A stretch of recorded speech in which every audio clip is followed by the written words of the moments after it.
So pre-practice stuff, I don't know how this is going to come through on your screen. I hope it's not too choppy.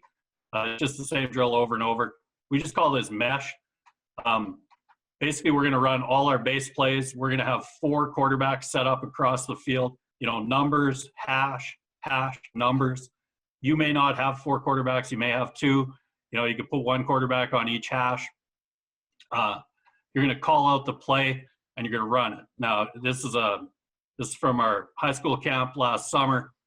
There's a team from Cabo San Lucas in town to play the selects. So we had a bunch of their players on our camp, so it was awesome. Trying to communicate with some of these guys. Some of these guys didn't speak English very well or at all. So we were trying to do this, and it was great.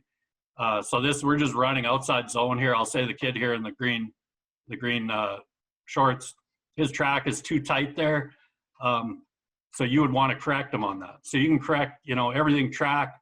You can watch the running back's eyes. You know, so if you go on the other side of the drill out here, you can see where the running back's looking. Is he peeking for the ball? You know, you stand behind him, you can check his footwork. They use a scissor kick, like the scissor step for their outside zone, so it was good to talk to him about that a little bit. We used to do that a lot. I actually still like it. It's got a time and a place for it. You know, and the only other thing I would say is use a center.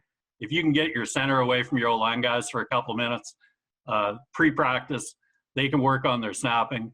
And then, you know, the quarterback coach is probably over here with you, so he should be telling that guy, you know, boot away a little harder, whatever we happen to be doing at the time. You know, and then only use 1 cadence. I recognize cadence is spelled wrong there. I'm sorry. Use 1 cadence, and then tell everybody else. It's kind of like, you know, choir practice. So when the one guy is saying it, the other guys are saying it in their mind, and you get kind of just, you're trying to get that consistency of cadence in terms of tempo, you know, and volume and things like that. So we call that mesh. We do it every day, and we go through our base run plays. You know, and this might be the best 5 or 10 minutes of practice. Okay, we also do some pre-practice ball handling. All this is meant to do is just get the guys used to having the football in their hand, get them used to feeling it. You know, we start out, just go around the waist, go one direction, then as coach, you just say switch, and they switch direction. You know, and this whole little progression here takes about 3 minutes. You know, then we go below the knees and just work around, say switch direction, they go the other way. And then we go around the head. This one I kind of question myself sometimes why we do it. But again, it's just about getting guys used to handling the ball. You know, if guys are going to play with gloves, things like that. So again, then we'll put 1 leg forward. If you guys have ever played basketball, just basically rip off all your basketball dribble drills. Do that. Then we'll put the other leg forward. We'll go put the other leg back forward again. We're going to go figure 8s. You know, and then halfway through, we'll just switch direction. They switch direction again. You know, then we'll go with some ball drops. Again, just getting guys kind of bending at the hips, bending at the knees, getting them a little bit loose. You know, and again, this right now we've taken 2 minutes, you know, and guys have had the football in their hands an awful lot. You know, and then the guys will buy into it and they'll do all that other kind of stuff as long as you let them do a few ball tricks at the end. So we talked to them about, you know, we just want them to work on getting strong fingers, strong hands, feeling the football. You know, there's a bunch of these tricks. Aaron Rodgers does some on YouTube. You can drop the ball. You can try and circle your hand around it and then recatch the ball.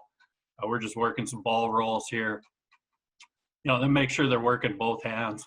We want them kind of working both hands on that. So the ball handling stuff we do all the time, that would be a great drill that if you can't be there, you tell your players, hey, pre-practice, I need you to get in 5 minutes of ball handling. So tip ball drill, I really like this drill. The running back position is actually, oddly enough, a position that will catch tip balls. You know, they're a little bit like the secondary guys, you know, linebackers, D-linemen, D-backs that will intercept D-balls from time to time, tip balls, sorry, time to time. You know, running backs will catch tip balls from time to time on a check down route or a screen. So all we do is we just get them in a line. You know, the guy on the left here, the 2 dudes who are a little bit injured this day, they're over here and they're just providing a tip ball. So we just flip it to them. We tell the guys catching it, we want them to tuck it away every time. We want them to alternate hands. So no matter where the ball goes, they're going to go left hand, right hand, left hand, right hand. Okay, and then if the guys are good, usually I'll usually do one of these lines and just make the guys work. I'll put the ball up high, down low, put it away from their arm when they have to go into the other hand, and just really, you know, get preachy at them about like tucking the ball away and looking it all the way in. I think our guys do a decent job here. You can see Trey here, number 5. You know, he's doing a nice job of tucking the ball right in, looking it in. You know, and for the guys flipping it to him, just tell them to mix it up. No good balls. Like always try and give them a bad ball, something fluttering, you know, falling away, climbing, whatever.